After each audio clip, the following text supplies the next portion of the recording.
مسیح میں آپ سب کو میرا سلام۔ ہم سب خداوند کے نام کی شکر گزاری کرتے ہیں، اس کے نام کی تمجید کرتے ہیں، خداوند کے نام کو جلال دیتے ہیں اس خوبصورت دن کے لیے کہ ہم نے مل کر اس کے نام کی پرستش کی، خداوند کے نام کو جلال دیا اور اس کے نام کی ستائش کی۔ آمین۔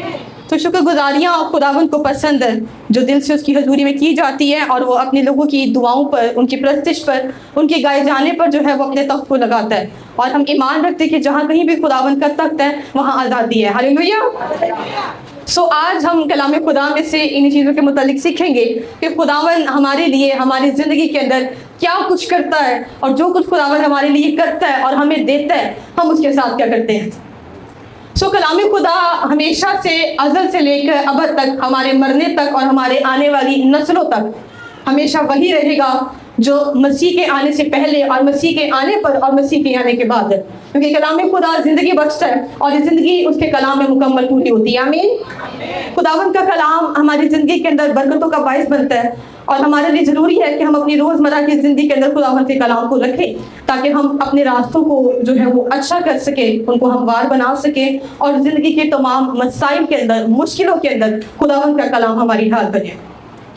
کلیسیا، آج ہم ہماری زندگی کے کچھ دو چھوٹی چیزوں کے متعلق سیکھیں گے جو کہ وقتاً فوقتاً ہمارے اندر جنم لیتی رہتی ہیں کہیں نہ کہیں۔ ہر انسان کے اندر، چاہے وہ امیر ہے، غریب ہے، یا پھر کسی بھی طرح کا انسان ہے، اس کے اندر دو چیزیں ہمیشہ رہتی ہیں جس کو انسان اپنی زندگی کسی بھی حصہ کے اندر جو ہے وہ بڑھاتا یا کم کرتا رہتا ہے۔ آج کا ہمارا مضمون ہوگا فخر اور غرور۔ کیا ہوگا؟ فخر اور غرور۔ یہ دو چیزیں سننے میں تو مختلف ہیں، لیکن ہم دیکھیں گے کہ یہ الگ کس طرح سے ہیں اور یہ ایک کس طرح سے بن جاتی ہیں۔ کلام خدا کے اندر خداوند کا ایک نبی جس کی دعا سے اس نے اپنی عمر کو بڑھا لیا، کوئی بتا سکتے کیا نام تھا؟ حزقیہ نبی۔ کلام خدا میں لکھا ہے کہ خداوند نے یسایہ نبی کی معرفت اسے یہ کہلا بھیجا کہ حزقیہ تو اپنے گھر کا انتظام کر لے۔ بائبل کے مطابق، خداوند کے کلام کے مطابق حزقیہ کی کوئی اولاد نہیں تھی، اور حزقیہ وہ بادشاہ تھا جو داؤد کی نسل کو جو تھا وہ لے کر چل رہا تھا۔ اور جب ان تمام چیزوں کے بارے میں ہم دیکھتے ہیں تو حزقیہ نے بہت سی جنگیں جیتی، اور وہ خداوند کے حضور میں خداوند کا ایک پسندیدہ شخص ٹھہرا۔ جب ہم حزقیہ کے آباء و اجداد کی جانب جاتے ہیں تو کلام خدا میں یہ لکھا ہے کہ حزقیہ کے باپ نے اپنی زندگی کے اندر خداوند کے کلام کو اور خداوند کے حکموں کو جو تھا وہ بڑا توڑا تھا، اور یروشلم اور ہیکل اور تمام چیزوں کو جو ہے اس نے برباد کیا تھا۔ آخر بادشاہ تھا جو حزقیہ کا باپ تھا، اور کلام خدا میں جب ہم اس کی ہسٹری کو دیکھتے ہیں تو آخر بادشاہ نے ہیکلوں کو بند کروا دیا تھا، بت پرستی کو شروع کروایا، بال دیوتا کی پوجا کروانی شروع کی۔ اور اس دوران جب حزقیہ پیدا ہوتا تو حزقیہ کی ماں جو کہ زندہ خدا کو جانتی تھی، اس نے حزقیہ کی پرورش کرنی شروع کی۔ اس نے حزقیہ کو اسرائیل کے خدا کے بارے میں بتانا شروع کیا، اور جیسے جیسے حزقیہ بڑا ہوتا گیا اس کے اندر خداوند کا روح کام کرتا گیا، اور جب حزقیہ کو تخت نشی کیا گیا، جب اس کو وہ سیٹ دی گئی، اس کے بعد کی وہ جگہوں سے دی گئی، تو حزقیہ نے اپنے باپ کے ان تمام برے کاموں کو ختم کیا اور اسرائیل کے اندر خداوند کے کلام کو اور اس کی پرستش کو پھر سے بحال کیا۔ اب جب ہم دیکھتے ہیں کہ اس سفر کے اندر آخذ بادشاہ نے اسرائیل کے اندر وہ کام کیے جو خداوند کی نظر میں ناپسندیدہ تھے، جو گناہ گنے جاتے تھے، اور ہیکل میں بدکاریاں، زناکاریاں، حرام کاریاں، بتوں کی پرستش، اور خداوند کے گھر کو تالا لگا دیا تاکہ کوئی بھی عبادت نہ کر سکے۔ جب اس ساری فضا کے بعد، اس بادشاہ کی حکومت کے بعد، آخذ بادشاہ کی حکومت کے بعد جب حزقیہ تخت نشین ہوتا ہے تو حزقیہ نے خداوند کے لیے کام کرنا شروع کیا۔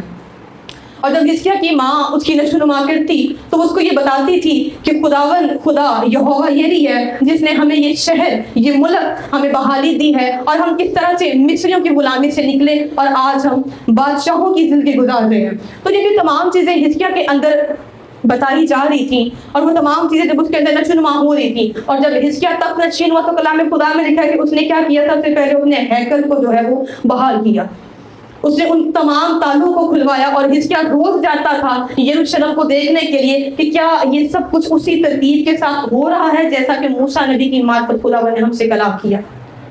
حزقیہ روز جاتا، اس چیز کو دیکھتا، اور حزقیہ نے کہا کہ ہم عید فصح کو منائیں گے جو کہ بہت عرصہ کے بعد ہیکل میں اور یروشلم میں منائی جا رہی تھی۔ اور پہلی بار جو تھا ایک عرصہ کے بعد جب یروشلم کے اندر عید فصح منائی گئی تو بہت سے لوگ خوش تھے اور بہت سے لوگ حیران تھے کہ یہ کیسا بادشاہ آیا ہے جس نے زندہ خدا کی عبادت کا جو ہے وہ پھر سے آغاز کیا. اور حزقیہ کی زندگی یوں ہی چلتی گئی لیکن حزقیہ کے ہاں کوئی اولاد نہ تھی. حزقیہ کا یہ مطلب تھا, اس کی زندگی کا ایک مقصد تھا کہ وہ اپنی تمام زمینی زندگی کے اندر, یروشلم کے اندر, اسرائیل کے اندر جو ہے وہ امن اور امان کو رکھے گا اور تمام چیزیں حزقیہ کی بادشاہت کے اندر جو تھی وہ خداوند کے کلام کے مطابق ہوں گی. یہ حزقیہ کی زندگی کا ایک مقصد تھا جس نے اپنی بادشاہت کے اندر آ کر اس چیز کو اپنے لیے اس چیز کو مقرر کیا تھا کہ میں اپنی زندگی کے اندر اپنے ملک کے اندر پورا امن و امان رکھوں گا, خداوند کے قوانین کو لے کر چلوں گا. اب جب حزقیہ اپنی جسمانی اور روحانی زندگی کو لے کر چل رہا تھا تو یسایہ نبی کی معرفت خداوند نے اسے کلام کیا اور یسایہ نے جا کر اسے کہا کہ حزقیہ اپنے گھر کا انتظام کر لے کیونکہ اب تو مرنے کو ہے. اس سے پہلے یہ ہوا تھا کہ حزقیہ نے اسوریوں کی جنگ جیتی تھی اور جب وہ جنگ جیت کر آیا تو بہت سے لوگوں نے اس کا استقبال کیا, لیکن اس جنگ کے بعد حزقیہ ایسا بیمار پڑا کہ وہ اٹھ نہ پایا اور پورے محل کے اندر ایسی خاموشی تھی کیونکہ بادشاہ چہل پہل کرتا تھا لیکن تمام محل کی دیواروں کے اندر ایک سناٹا تھا اور لوگ آپس میں سرگوشیاں کرتے تھے کہ حزقیہ مر جائے گا, حزقیہ مر جائے گا اور وہ موت کے قریب ہے. اور جب یسایہ نبی محل کے اندر داخل ہوتے ہیں تو وہ تمام چیزوں کو جب حزقیہ کے ساتھ کرتے تو حزقیہ کیا کرتے ہیں, جب یسایہ نبی اس کمرے سے باہر جاتے ہیں تو حزقیہ زاروں زار رونا شروع کرتا ہے اور دیوار کی طرف اپنا منہ کر کے خداوند سے کیا کہتا ہے کہ خداوند میں نے اپنی عمر بھر تیرے کاموں کو کیا اور میں نے ہمیشہ تجھے یاد رکھا. اس حوالے کو ہم دیکھیں گے دوسرا سلاطین اس کا 20 باب, میں آپ کے لیے پڑھوں گی, آپ اس کو دیکھ سکتے ہیں. دوسرا سلاطین اس کا 20 باب اور اس کی 4 آیت میں. اور ایسا ہوا کہ یسایہ نکل کر شہر کے بیچ کے حصہ تک پہنچا بھی نہ تھا کہ خداوند کا کلام اس پر نازل ہوا کہ لوٹ اور میرے قوم کے پیشوا حزقیہ سے کہے کہ خداوند تیرے باپ داؤد کا خدا یوں فرماتا ہے کہ میں نے تیری دعا سنی اور میں نے تیرے آنسو دیکھے, دیکھ میں تجھے شفا دوں گا اور تو تیسرے دن تو خداوند کے گھر میں جائے گا اور میں تیری عمر 15 برس اور بڑھا دوں گا اور میں تجھ کو اور اس شہر کو شاہ اسور کے ہاتھ سے بچا لوں گا اور میں اپنی خاطر اور اپنے بندہ داؤد کی خاطر اس شہر کی حمایت کروں گا. اور یسایہ نے کہا انجیروں کی ٹکیاں لو, تو انہوں نے اسے لے کر گھوڑے پر باندھا, تب وہ اچھا ہو گیا. اور حزقیہ نے یسایہ سے پوچھا کہ اس کا کیا نشان ہوگا کہ خداوند مجھے صحت بخشے اور میں تیسرے دن خداوند کے گھر میں جاؤں گا. اور یسایہ نے جواب دیا کہ اس بات کا کہ خداوند نے جس کام کو کیا ہے اسے وہ کرے گا. خداوند کی طرف سے تیرے لیے یہ نشان ہوگا کہ سایہ 10 درجے آگے کو جائے یا 10 درجے پیچھے کو لوٹے. اور حزقیہ نے جواب دیا یہ تو چھوٹی بات ہے کہ سایہ 10 درجے آگے کو جائے, سو یوں نہیں بلکہ سایہ 10 درجے پیچھے کو لوٹے. تب یسایہ نبی نے خداوند سے دعا کی, سو اس نے سایہ کو آکس کی دھوپ گھڑی میں 10 درجے یعنی جتنا وہ ڈھل چکا تھا اتنا ہی پیچھے لوٹا دیا. آمین. اب جب سورج نکلتا ہے, اگر سورج مشرق سے سورج نکلتا ہے اور سورج اس طرف سے غروب ہوتا ہے, جب سورج اس طرف سے نکلنا شروع ہوتا ہے تو دھوپ کس طرح سے آتی ہے, کس طرح سے دھوپ آگے کی طرف آ رہی ہوتی ہے. اور جب سورج چڑھتا جاتا ہے تو دھوپ کا جو ہے وہ عکس بدلتا جاتا ہے, دھوپ کا عکس بدلتا جاتا ہے. جب آپ اگر کبھی اس چیز کو دیکھیں, آپ کھڑے ہو دن کے وقت میں, اگر آپ کھڑے ہو تو آپ کا سایہ پیچھے کی طرف ہوگا اور وقتاً فوقتاً آپ کا سایہ جو ہے وہ رخ موڑتا رہتا ہے کیونکہ ہم قدرت کے اس نظام کے ساتھ جڑے ہوئے ہیں. تو یسایہ نے کہا کہ جب حزقیہ نے پوچھا کہ چیز کا کیا نشان ہے کہ خداوند مجھے وہ چیز دکھائی کہ میری عمر 15 برس جو ہے وہ بڑھ گئی ہے, تو یسایہ نے کہا کہ سایہ 10 درجے یا تو آگے جائے گا یا تو پیچھے جائے گا. تو حزقیہ نے کہا یہ تو عام سی بات ہے کہ سایہ 10 درجے تو آگے جائے گا, لیکن ہم ایسا کریں کہ سایہ 10 درجے پیچھے کی طرف جائے. تو یسایہ نے جب خداوند سے کہا تو خداوند نے ویسا ہی کیا. اور اب کیا ہوا کہ جب وہ اس جگہ پر جا کر کھڑا ہوتا ہے حزقیہ نبی, تو یہ قدرت کا ایک نظام ہے کہ سایہ اور روشنی جب آپ کی طرف آئے گی دھوپ تو وہ اس اینگل میں آپ کی طرف آئے گی. اس کھڑکی سے روشنی اس طرح سے آ رہی تھی اور روشنی نے مزید آگے بڑھنا تھا وقت کے مطابق, لیکن خداوند کی قدرت کیا تھی, خداوند نے اس کو نشان دکھایا کہ دھوپ 10 درجے پیچھے گئی. قدرت کا وہ نظام خداوند نے واپس روٹیٹ کیا, جیسے خداوند نے حزقیہ کی زندگی کی گھڑی کو واپس گھما دیا اور 15 سالوں سے پیچھے لے گیا. تو یہ بڑی گہری بات ہے کہ خداوند نے حزقیہ کے لیے جب ایسا کیا تو وہ ایک پیچھے کی طرف جانے لگا, مطلب اس کی عمر جو ہے وہ بڑھ گئی اور 15 سال خداوند نے اسے زندگی میں مزید دیے, جو کہ کلام خدا کے اندر پوری کتاب کے اندر یہ وہ واحد نبی ہے جس کی عمر جو ہے وہ خداوند نے بڑھائی. اور حزقیہ کو اس چیز پر بڑا فخر تھا کہ خداوند نے اس کی عمر کو بڑھایا، اور وہ جانتا تھا کہ اس بات کی وجہ سے وہ ہمیشہ خداوند کے لوگوں میں ایک جانا مانا نبی ٹھہرایا جائے گا۔ اور بالکل یہ حقیقت ہے کہ جب بھی کسی بھی طرح سے یہ سوال کیا جاتا ہے کہ کس نبی نے دعا کر کے اپنی عمر کو بڑھایا، تو حزقیہ نبی کا ہی نام لیا جب تک۔ حزقیہ اس چیز پر فخر کرتا رہا، اور خداوند نے کیا کیا کہ 15 سال اس کی عمر کو بڑھایا۔ تو یہ بڑی بابرکت چیز تھی اس وقت حزقیہ کے لیے۔ اور کیا ہوا کہ اسی سال کے اندر خداوند نے حزقیہ کو اولاد دی اور منسی پیدا ہوا۔ اور حزقیہ نے کیا کیا کہ حزقیہ ان 15 سالوں کے اندر خداوند کی اس کام کو کرتا رہا اور جنگیں لڑتا رہا۔ لیکن جب ہم تھوڑا آگے چلتے ہیں تو ان 15 سالوں کے اندر حزقیہ نے اپنی زندگی کے اندر ایک بہت بڑی غلطی کی، جس کی وجہ سے اس نے اپنے آنے والی نسل کے 55 سال جو ہے وہ برباد کر دیے۔ اب یہ کس طرح سے ہوا کہ جب حزقیہ کو خداوند نے یہ نشان دکھایا اور خداوند نے اپنی قدرت سے اپنے کام سے حزقیہ کی عمر کو بڑھایا، تو کیا ہوا کہ جب 15 سالوں کے اندر حزقیہ کی اولاد پیدا ہوئی اور حزقیہ جو تھا وہ ان کاموں کو کرتا جا رہا تھا، تو بابل کے لوگوں کے ساتھ اسرائیلیوں کی جنگ تھی۔ بابلیوں کے ساتھ اسرائیلیوں کی جنگ تھی، اور خداوند نے اسرائیل کو اور حزقیہ نبی کو تمام جنگوں میں فتح دلوائی تھی۔ اب یوں ہوا کہ حزقیہ کو لگا کہ شاید اب سب کچھ جو ہے وہ بالکل ٹھیک ہوتا جا رہا ہے، اب سب کچھ جو ہے بالکل درست ہوتا جا رہا ہے، اور شاید وقتاً فوقتاً میں اور زیادہ جو ہے وہ جانا پہچانا جاؤں گا، میرا نام ہوگا، لوگ مجھ سے ڈریں گے، لوگ دیکھیں گے کہ اس شخص نے اپنی عمر کو مزید بڑھا لیا۔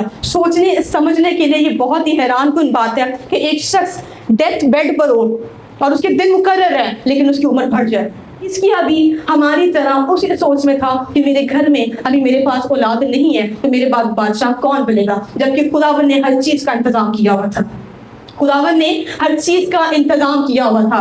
داؤد کی نسل سے اور بھی بہت مرد وہاں موجود تھے جو کہ حزقیہ کے بعد تھے وہ بادشاہ بن سکتے تھے۔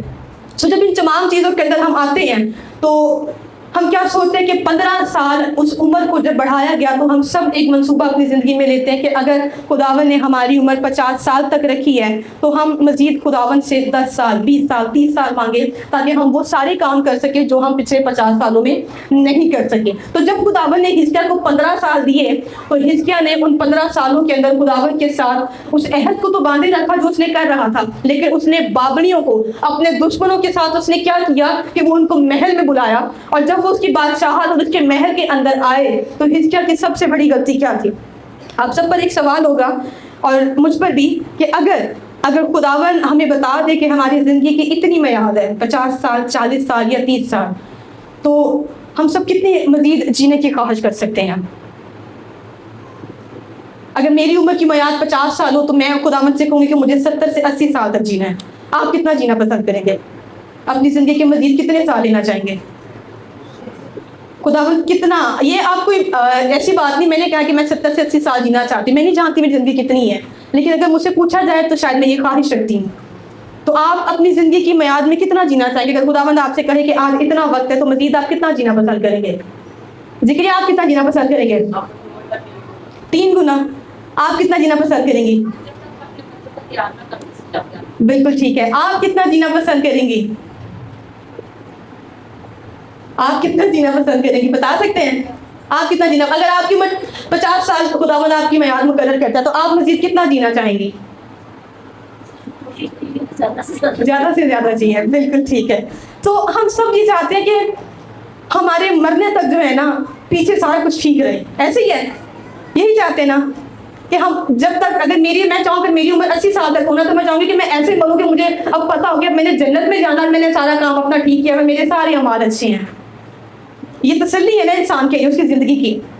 آنے کے بعد آپ کیا سوچیں گے؟ اگر آپ کو لگتا ہے کہ آپ نے جتنا اگر 80 سال آپ جیتے ہیں، آپ اگر ذکریہ 3 گنا اور جیتے ہیں، دین سائمہ کو لگتا ہے کہ میں جیسے بالکل اچھی بات ہے کہ اگر میں سب کچھ اب کر چکی ہوں اب مجھے جانا چاہیے دنیا سے، تو آپ کیا مرتے وقت اگر آپ کو لگے کہ ہاں اب اتنی دیر کے بعد میری موت آنے والی، تو کیا آپ آنے والے دن کی فکر کریں گے؟ نہیں کریں گے۔ بالکل ٹھیک ہے، حزقیہ نے بھی یہی کیا تھا۔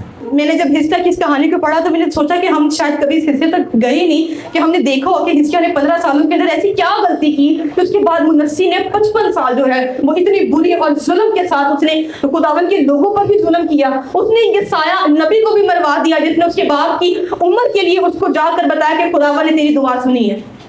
سو کیا ہوا کہ جب حزقیہ نبی نے اس چیز کو دیکھا کہ 15 سال کے اندر اس نے کیا کیا کہ اس کو بڑا فخر ہوا کہ میرا تو بڑا نام ہو گیا دنیا کے اندر، میرا بڑا نام ہو گیا، لوگ مجھے جانیں گے کہ یہ وہ نبی ہے جس نے دعا کر کے اپنی عمر کو 15 سال بڑھا لیا ہے۔ یہ بہت ہی حیران کن بات ہے، اگر آپ سوچیں تو یہ حقیقتاً اگر ہم دیکھتے ہیں کہ کوئی ڈیتھ بیڈ پر ہے، مرنے والا ہے، اور ہم دعا کرتے ہیں خداوند اسے زندگی دے تو ہم کتنا خوش ہوتے ہیں، ہم بہت خوش ہوتے ہیں کہ خداوند نے ہمارے خاندان میں ہماری اولاد کو یا ہمارے کسی بھی قریبی دوست کو پھر سے نئی زندگی دی ہے، جبکہ اس کی زندگی بھی باقی ہوتی ہے اور خداوند اس شخص کو جو ہے وہ بحال کرتا ہے۔ آمین۔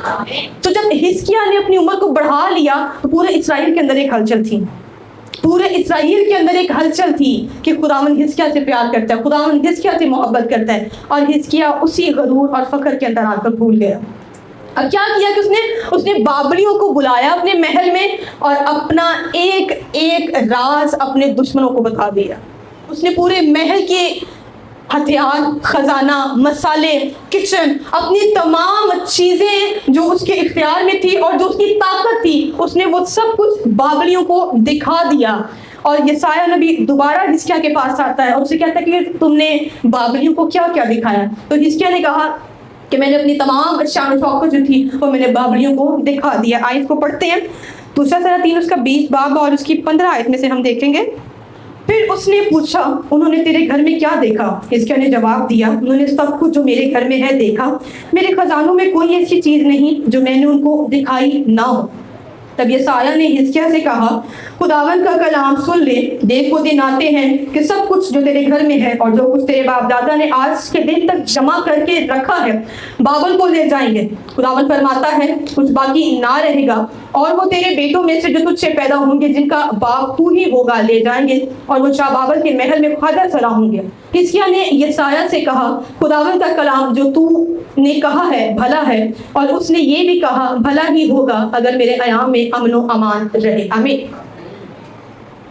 اب حزقیہ نے یسایہ نبی سے کیا کہا کہ میرے وقت میں امن و امان ہے تو ٹھیک ہے، اب جو خداوند بعد میں کرے گا وہ خداوند کی مرضی ہے۔ اب اس کو جب ہم دیکھتے ہیں تو بہت سے خداوند کے خادمین اس کو دو طرح سے بیان کرتے ہیں۔ کچھ لوگ یہ کہتے ہیں کہ حزقیہ نے عاجزی کے ساتھ اس چیز کو قبول کیا، اس چیز کو ایکسیپٹ کیا کہ ہاں اب جو میں کر چکا ہوں وہ ہو چکا ہے، اب جو ہوگا وہ خداوند کرے جو وہ چاہتا ہے۔ اور کچھ لوگ اسے یہ کہتے ہیں کہ حزقیہ نے ایک طرح سے جو ہے وہ خود غرضی دکھائی کہ اس نے اپنی اولاد کے لیے یسایہ نبی سے یہ نہیں کہا کہ یسایہ تو خداوند سے دعا کر کے وہ مجھے معاف کرے اور میرے آنے والی نسل کو اور اپنی قوم کو خداوند یوں ہی امن و امان میں رکھے۔ ابھی ہماری زندگی کے اندر بھی یہی دو چیزیں ہوں گی، جیسے کہ ہم سب یہی سوچیں گے کہ اگر میری زندگی کے اندر سکون آ گیا نا، اگر میں سکون سے مر رہی ہوں، مجھے وہ سب چیزیں مل گئی ہیں، میں خداوند کے ساتھ وفادار ہوں، مجھے پتہ ہے کہ میرا ٹھکانہ اب وہی ہے جو کہ خداوند نے میرے لیے تیار کیا ہوا ہے، تو کیا ہوگا کہ ہم خود غرض ہو جائیں گے کہ بعد میں آپ جو مرضی کریں۔ سو حزقیہ بھی اس وقت اسی کشمکش میں تھا اور اس نے سوچا کہ 15 سال تو میں نے خداوند سے مانگ لی ہیں، اب میں نے وہ سب گزار لی ہے، اب میں مزید تو مانگ نہیں سکتا۔ اس نے کہا کہ اب جو ہوتا ہے وہ بھلا ہو، میرے وقت میں تو امن و امان رہا۔ اور جب حزقیہ مرا تو حزقیہ کو اسی طرح سے اس کے باپ دادا کے ساتھ کفنایا گیا، دفنایا گیا، جہاں پر اس کے باپ دادا اور داؤد کے تمام جو تھی وہ نسل تھی۔ اب ہم سب کیا کرتے ہیں کہ ہماری زندگی کے اگر 50 سال کی میعاد ہے اور اگر خداوند سے دعا کر کے ہم اپنی عمر کو بڑھا لیتے ہیں تو کیا وہ آنے والے دن ہمارے لیے ایسے ہی ہونے چاہیے؟ اگر 50 سال ہماری عمر نہیں بڑھتی، مثال کے طور پر ہماری زندگی کا جتنا بھی عرصہ اگر ہمیں بتا دیا جائے کہ آپ کی زندگی کی عمر 60 سال ہے اور آپ کی زندگی میں صرف 30 سال باقی رہ گئے ہیں، کہ آپ کی پوری زندگی ہی 60 سال لکھی گئی ہے اور اب مزید 30 سال باقی رہ گئے ہیں، اور ہمیں پتہ چل جائے کہ اب ہم نے 30 سال جینا ہے، تو ہم ان 30 سالوں کو کیسے گزارنا پسند کریں گے؟ ہم ان 30 سالوں کو کیسے گزارنا پسند کریں گے؟ اپنی بہتری کے لیے یا دوسروں کی بہتری کے لیے یا پھر کس طرح سے؟ یہ ہم سب پر ایک سوال ہے۔ آپ کیا کہنا چاہیں گے ذکریہ؟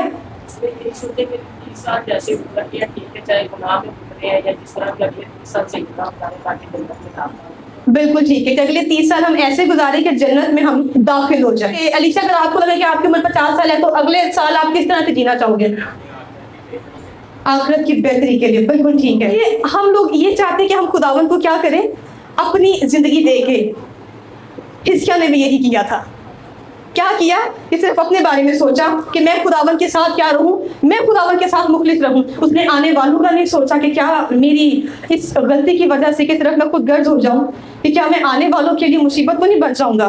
حزقیہ کے اندر بھی یہ تمام چیزیں تھیں. ہم بالکل انسان جب موت کے اس بستر پر ہوتا ہے نا, تو اس کو نہ تو اپنی ماں کا خیال آتا ہے, نہ ہی اپنے باپ کا آتا ہے, نہ ہی اپنی بیوی کا, اور نہ ہی اپنی اولاد کا, کیونکہ اس وقت وہ سمجھ جاتا ہے کہ وہ اکیلا ہے جو اپنا آپ جو ہے وہ خداوند کے سپرد کرنے والا ہے. مجھے یا آپ کو پتہ چل جائے کہ ہمارے پاس صرف 5 دن زندگی کے رہ گئے ہیں, تو نہ تو ہم نے اپنی امی کے لیے باہر سے سامان لینے کے لیے جانا ہے, نہ ہی ہم نے اپنے ابو کی کوئی بات, نہ ہم نے اپنے بہن بھائیوں, نہ ہی اپنے بچوں کے لیے کچھ کمانا ہے. ہم ان 5 دنوں کے اندر کوشش کریں گے کہ ہم جلدی سے وہ چیزیں سمیٹ لیں جو ہماری آخرت کو سنوار سکیں. حزقیہ کے اندر بھی ہم اسی کشمکش کو دیکھتے ہیں کہ 15 سال پہلے جب وہ خداوند سے دعا کر رہا تب بھی اس نے دیوار کی طرف منہ کیا اور وہ زار ہونے لگا کہ خداوند, حالانکہ اس نے اچھے کام کیے تھے. ہم جب پڑھتے تو اس نے کہا کہ خداوند میں تیرے کاموں کو کرتا رہا ہوں تو مجھے مزید زندگی دے. اور جب خداوند اسے زندگی تھی تو وہ ان 15 سالوں کے اندر بھی اس نے صرف اپنے بارے میں سوچا. میں یہ نہیں کہہ رہی کہ آپ اپنے بارے میں نہ سوچیں, لیکن آپ اپنے ارد گرد غور کریں, آنے والی نسل پر غور کریں کہ کیا ان لوگوں کو بھی کلام کی اتنی ہی ضرورت ہے جتنا آپ کلام کے بارے میں سوچتے ہیں.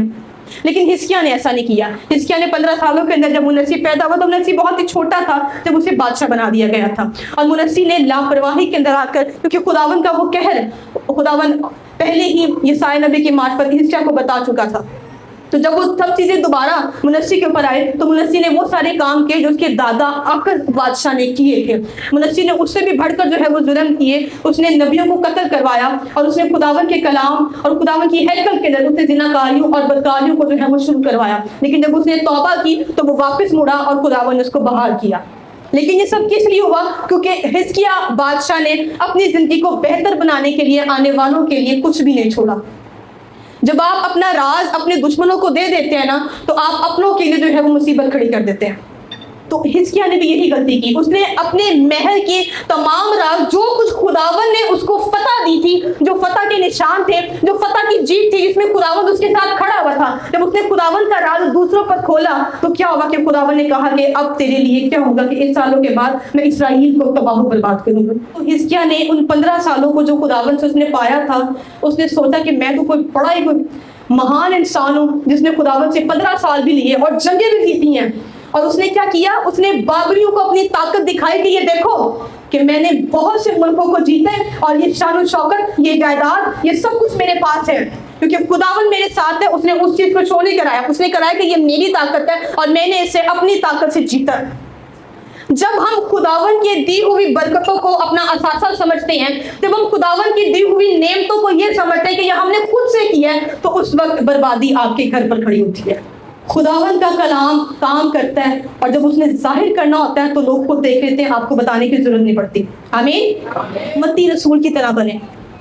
جس کی طرح بنے؟ متی مسئول لینے والا تھا نا, غلط کام کرتا تھا. خداوند کو جب اس نے دیکھا تو اس نے کیا کہ یسوع مسیح کو اپنے گھر لے کے چلا گیا. مسیح کیا تھا؟ مسیح اس کا اچھا خیر خواہ تھا. اس نے یسوع مسیح کے سامنے اپنے گلدوں کو کھولا, اس نے کہا کہ خداوند آج میں بانٹنے جا رہا ہوں.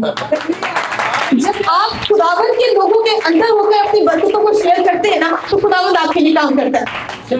جب آپ اپنی خواہشوں کو, اپنی اس تمام چیزوں کو انا بنا کر اپنے آپ کو دکھانا شروع کرتے ہیں نا, تو اس وقت آپ گر جاتے ہیں. حزقیہ کے اندر بھی یہ غلطی آئی. اس نے اپنے دشمنوں کو جو تھا اپنی اولاد کا وہ سرمایہ دکھایا, جس کے عوض اس کی آنے والی نسل نے خداوند کی حضوری میں کامیاب ہونا تھا. اگر آپ میں سے کوئی بھی شخص دائرگی دیتا ہے اور خوشی کے ساتھ دیتا ہے, تو کیا کوئی بتا سکتا ہے کہ دائرگی اگر آپ خوشی سے خداوند کے خادم کو یا پھر اس کی حیثیت میں لے کر آتے ہیں تو کیا آپ کا پیسہ کبھی کم پڑا؟ دائرگی دینے والے کہہ رہے کہ کم نہیں پڑا, کیونکہ آپ اپنے پیسے کو, اپنی انویسٹمنٹ کو اپنے پورے مہینے کام کرنے کے بعد آپ ان لوگوں کے پاس اپنا حصہ لے کر آتے ہیں جو آپ سے محبت کرتے ہیں اور آپ کے لیے دعا کرتے ہیں. آمین.